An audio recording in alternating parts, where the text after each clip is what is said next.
दुर्योधन की कुमंत्रणा, भगवान का विश्व रूप दर्शन और कौरव सभा से प्रस्थान।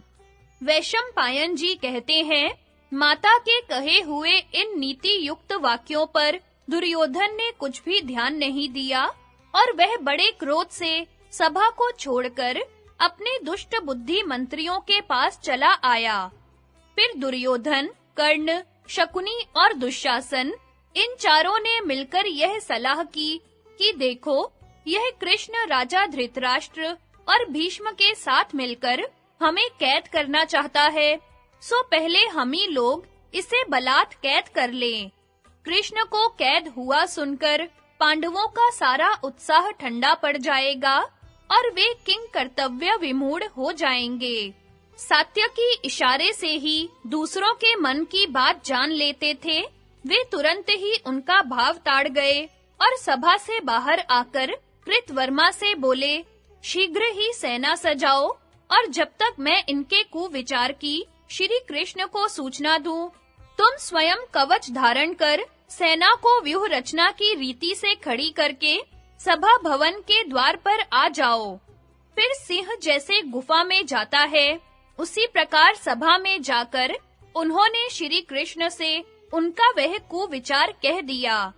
फिर वे मुस्कुराकर राजा धृतराष्ट्र और विदुर से कहने लगे, सत्पुरुषों की दृष्टि में दूत को कैद करना धर्म, अर्थ और काम के सर्वथा विरुद्ध है, किंतु ये मूर्ख वही करने का विचार कर रहे हैं।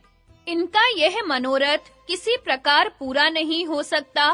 ये बड़े ही क्षुद्र हृदय हैं, इन्हें नहीं सूझता कि श्री कृष्ण को कैद करना वैसा ही है जैसे कोई बालक जलती हुई आग को कपड़े में लपेटना चाहे। सात्यकी की यह बात सुनकर दीर्घदर्शी विदुर जी ने धृतराष्ट्र से कहा, राजन, मालूम होता है आपके सभी पुत्रों को मौत ने घेर रखा है।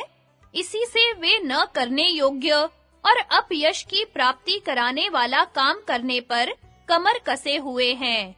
देखिए ना, ये लोग आपस में मिलकर बलात् इन कमल नयन श्री कृष्ण का तिरस्कार करके इन्हें कैद करने का विचार कर रहे हैं, किंतु ये नहीं जानते कि आग के पास जाते ही जैसे पतंगे नष्ट हो जाते हैं, उसी तरह श्री कृष्ण के पास पहुंचते ही इनका खोज मिट जाएगा।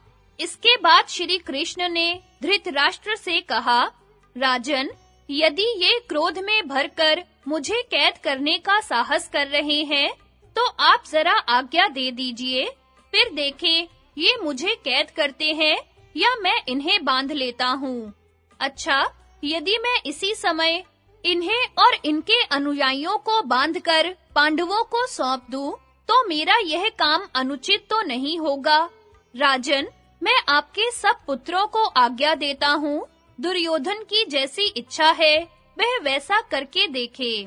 इस पर महाराज धृतराष्ट्र ने विदुर से कहा, तुम शीघ्र ही पापी दुर्योधन को ले आओ। संभव है इस बार मैं उसके अनुयायियों सहित उसे ठीक रास्ते पर ला सकूं। विदुर जी दुर्योधन की इच्छा न होने पर भी उसे फिर सभा में ले आए। उस समय उसके भाई और राजा लोग भी उसके साथ ही लगे हुए थे।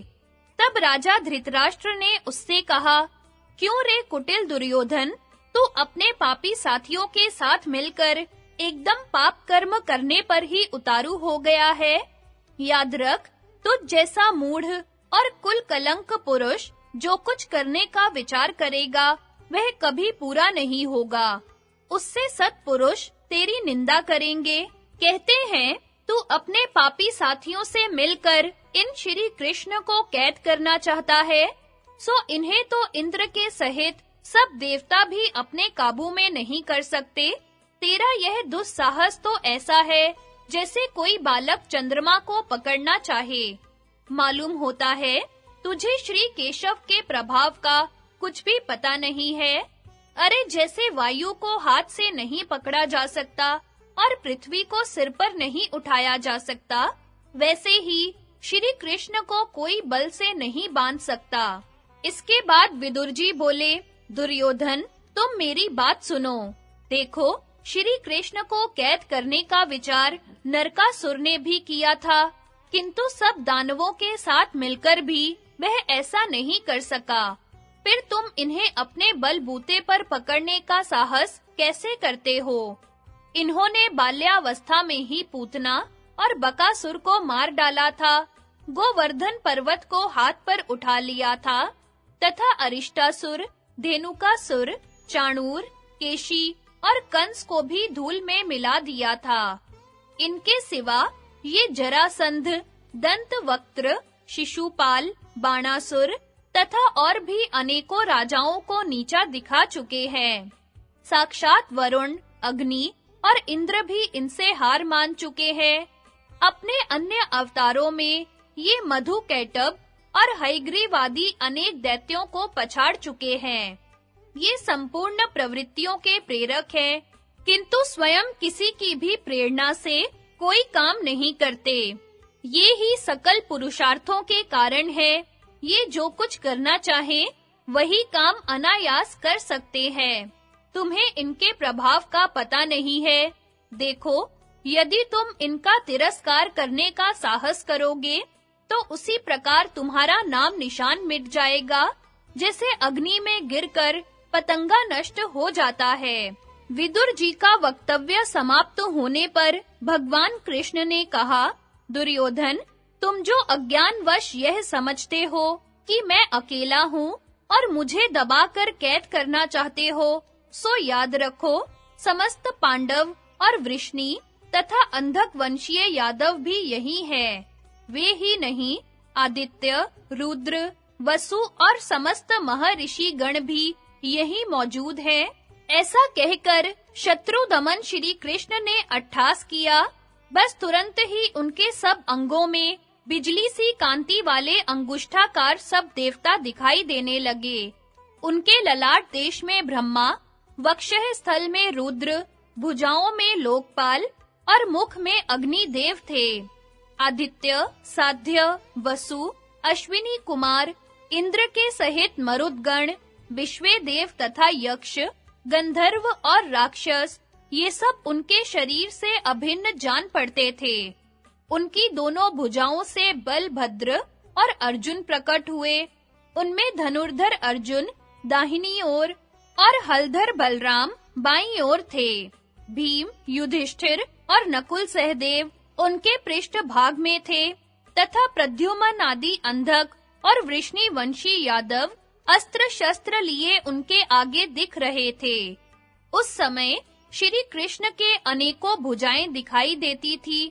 उनमें वे शंख, चक्र, गदा, शक्ति, शारंग, धनुष, हल और नंदक खड्ग लिए हुए थे।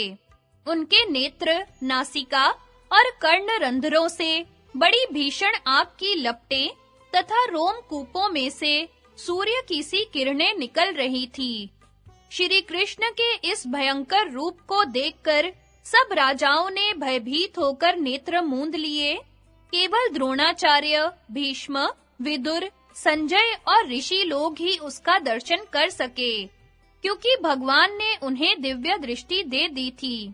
सभा भवन में भगवान का यह अद्भुत कृत्य देखकर देवताओं की दुंदुभियों का शब्द होने लगा तथा आकाश से पुष्पों की झड़ी लग गई। तब राजा धृतराष्ट्र ने कहा, कमल नयन, सारे संसार के हितकर्ता आप ही हैं, अतः आप हम पर कृपा कीजिए। मेरी प्रार्थना है कि इस समय मुझे दिव्य नेत्र प्राप्त हो। मैं केवल आपके ही दर्शन करना चाहता हूँ, फिर किसी दूसरे को देखने की मेरी इच्छा नहीं है। इस पर भगवान श्री कृष्ण ने कहा, कुरुनंदन, तुम्हारे अदृश्य रूप से 2 नेत्र हो जाएं। जब सभा में बैठे हुए राजा और ऋषियों ने देखा कि महाराज धृतराष्ट्र को नेत्र प्राप्त हो गए हैं, तो उन्हें बड़ा ही आश्चर्य हुआ और वे श्री कृष्ण की स्तुति करने लगे। उस समय पृथ्वी डगमगाने लगी, समुद्र में खलबली पड़ गई और सब राजा भौचक्के से रह गए। फिर भगवान ने उस स्वरूप को तथा अपनी दिव्य, अद्भुत और चित्र विचित्र माया को समेट लिया। इसके पश्चात वे ऋषियों से आज्ञा ले सात्यकी और कृतवर्मा का हाथ पकड़े सभा भवन से चल दिए। उनके चलते ही नारद आदि ऋषि भी अंतर्धान हो गए।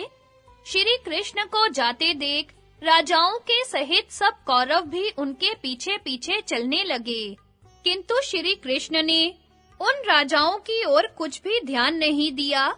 इतने में ही दारुक उनका दिव्य रथ सजाकर ले आया। भगवान रथ पर सवार हुए।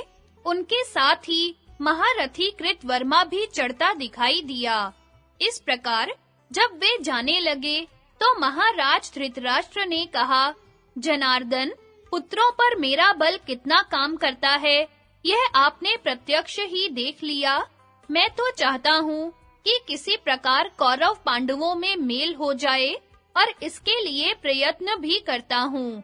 किंतु अब मेरी दशा देखकर आप मुझ पर संदेह न करें।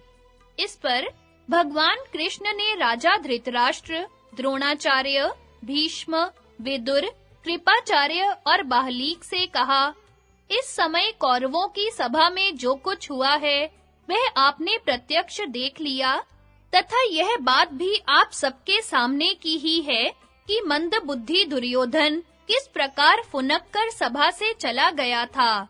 महाराज धृतराष्ट्र भी इस विषय में अपने को असमर्थ बता रहे हैं। अतः अब मैं आप सबसे आज्ञा चाहता हूँ और राजा युधिष्ठिर के पास जाता हूँ। इस प्रकार आज्ञा लेकर जब भगवान रथ में चढ़कर चलने लगे, तो भीष्म, द्रोण, कृप, विदुर, धृतराष्ट्र, बाहलीक, अश्वत्थामा, विकर्ण और युयुत्सु आदि कौरव वीर कुछ दूर उनके पीछे गए। इसके बाद उन सबके देखते-देखते भगवान अपनी बुआ कुंती से मिलने गए।